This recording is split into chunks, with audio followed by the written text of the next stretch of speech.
Our next presentation will focus on bilateral trade opportunities for MSMEs. For that, I would like to invite Ms. Mary Overington, Trade and Investment Commissioner, South Asia, Australian Trade and Investment Commission, Austrade, to please kindly join us on the dais. Good afternoon, everyone. My name is Mary Overington, Trade and Investment Commissioner for the Australian Government based here in Mumbai. Cheers. It's a pleasure to be here today at the MSME Conclave 2025, and I hope meeting with many Indian businesses that are looking to Australia for business opportunities. I'd like to start by expressing my heartfelt condolences to all those that have been impacted by the terrible tragedy last week, and my sincerest respect to all those involved in the recovery and ongoing investigation. I've been living in India for about 6 months now, and what strikes me when it comes to the Australia-India business relationship is that we are starting from a very strong position. We have, of course, we're fierce competitors on the cricket pitch, but we're good friends afterwards.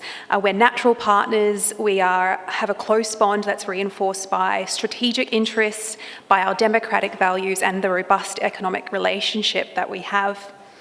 And this year is a momentous one because 2025 marks 5 years that Australia and India have been comprehensive strategic partners, which is an historic high point in our relationship, and it's reflected in the number of ministerial meetings and engagements at the highest level of government. When it comes to trade, India is Australia's 5th largest trading partner. We currently have more than 50 billion Australian dollars in two-way trade, but our ministers would like that to reach 100 billion. And that's an objective that we're working hard on, and we're on track. Over the past 5 years, India's global exports have increased about 30%, but their exports to Australia have increased 66%, which demonstrates the intensity in our trading corridor. And most of those exports to Australia are in industrials, pharmaceuticals, jewellery, electronics, and other areas. And through our first free trade agreement, the Economic Cooperation and Trade Agreement, or ECTA, we're in an era that is defined by improved market access between our two economies. This agreement means that by value, over 85% of Australian goods exported to India are now tariff-free, and that will rise to 90% by 2026. And 96% of Indian exports to Australia are tariff-free, and that will rise to 100% by 2026.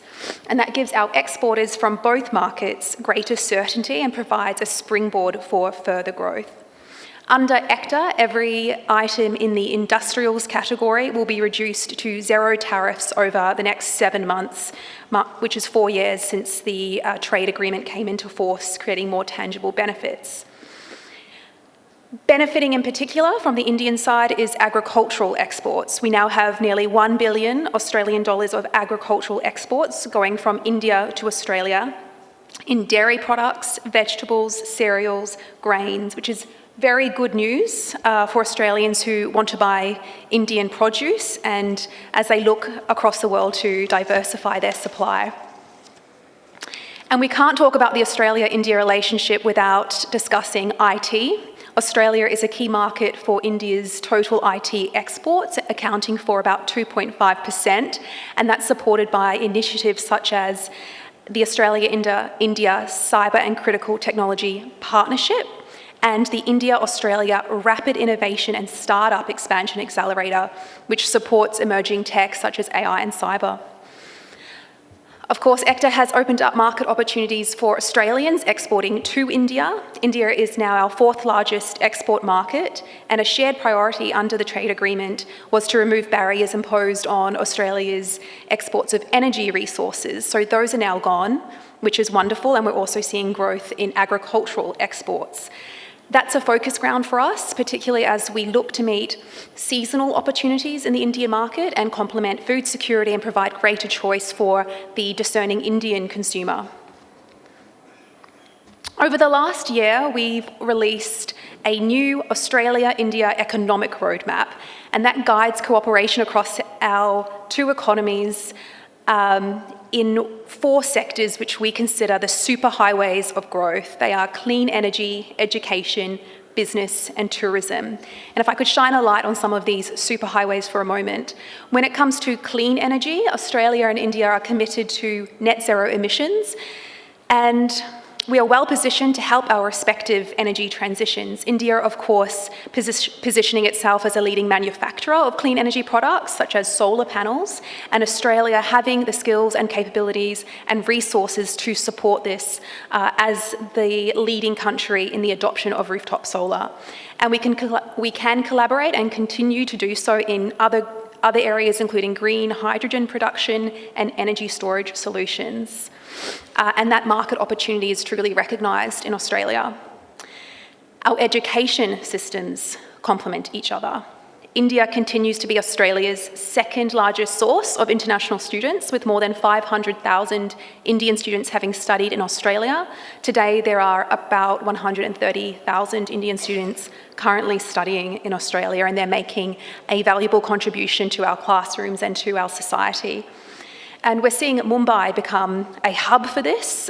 Just last weekend at Mumbai Rising, we marked a significant development with the University of Western Australia, which is one of Australia's most prestigious institutions, signing an LOI to open a campus at EduCity in Navi, Mumbai.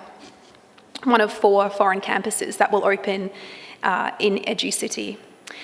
This is part of our long-standing history in education. Deakin University, which is headquartered in Melbourne, was the first international university to open in India. The University of Wollongong closely followed. IIT Bombay and Monash University have a long-standing relationship in research.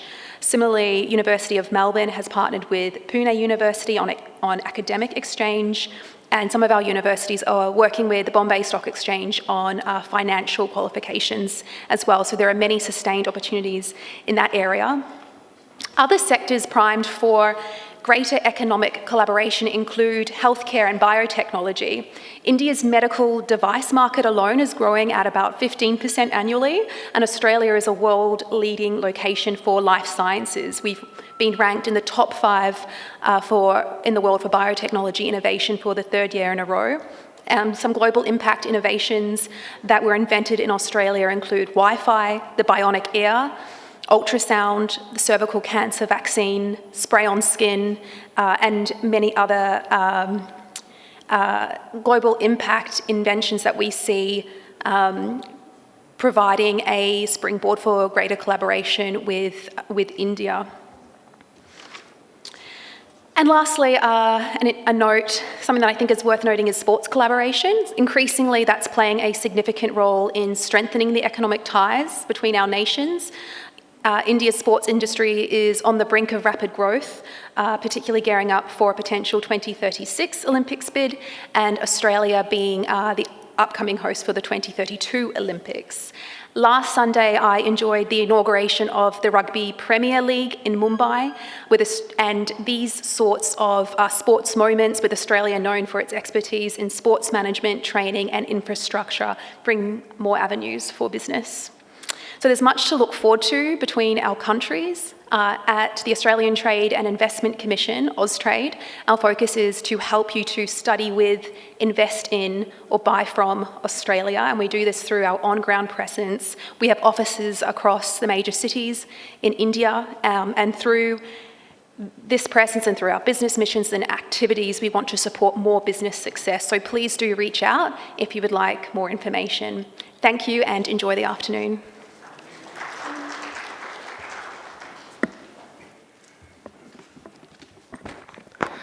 Thank you so much, ma'am, for that insightful presentation. I now request R. Srinivasan, Co-Chair, MSME Forum, Bombay Chamber, and Director, AIRA Consulting, to please present a memento to Ms. Mary Overington, Trade Investment Commissioner, South Asia, Australian Trade and Investment Commission, as a token of appreciation.